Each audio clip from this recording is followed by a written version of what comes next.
Hi, I am Jiayu Chen, Akashic Records teacher and a multidimensional healing facilitator. Today, I would like to talk to you about spiritual practice as self-care. Last time we talked about generosity should begin with ourselves first.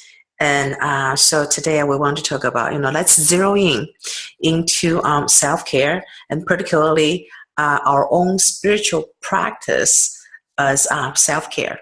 So spirituality, it is really a way of life.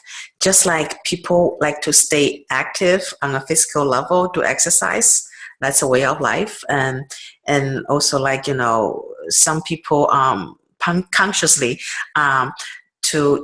to have a diet plan that's eating healthy and nutritious and organic, that's a way of life. So just like dieting and stay active lifestyle, it is a way of life. Spirituality is exactly the similar thing. It's a way of life. It's a lifestyle change, which means that it will be best, the result will be the best and effective if we do it consistently on a regular basis. So for all of us on a spiritual journey, for all of us that we choose to embrace spirituality as a part of our way of life,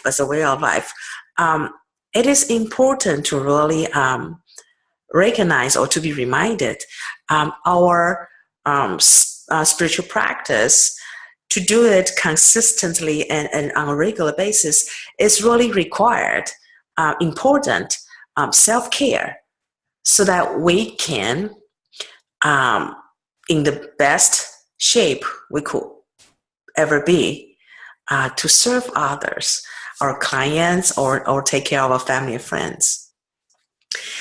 This topic of spiritual practice, to do that as a self-care, why is it important? Why do I want to talk about it? It's because there's so often I heard the questions from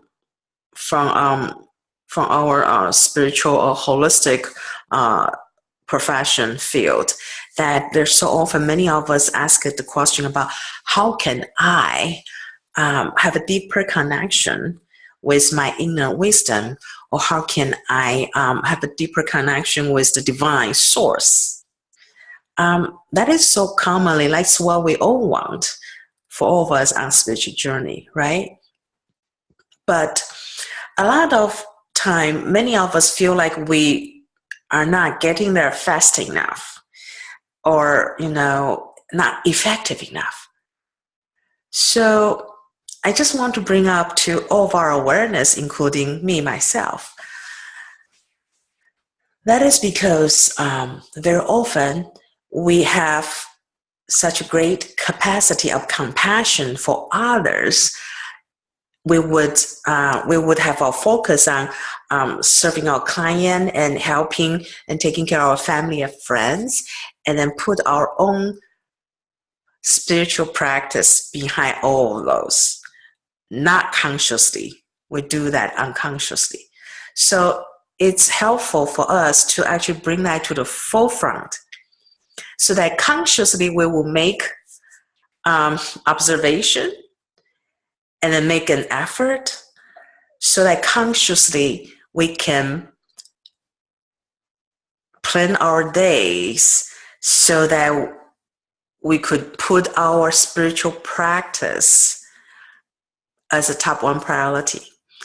And to do that, to begin with that, it doesn't need to be, a huge chunk of time. We're not talking about a lot of time, but we're talking about really to dedicate a short period of time so consciously that you're doing self-care and then doing your spiritual practice. And then doing that for a while, and then observe the impact. If that help you to deepen your connection with your inner wisdom, if that help you to have a deeper connection with the divine source.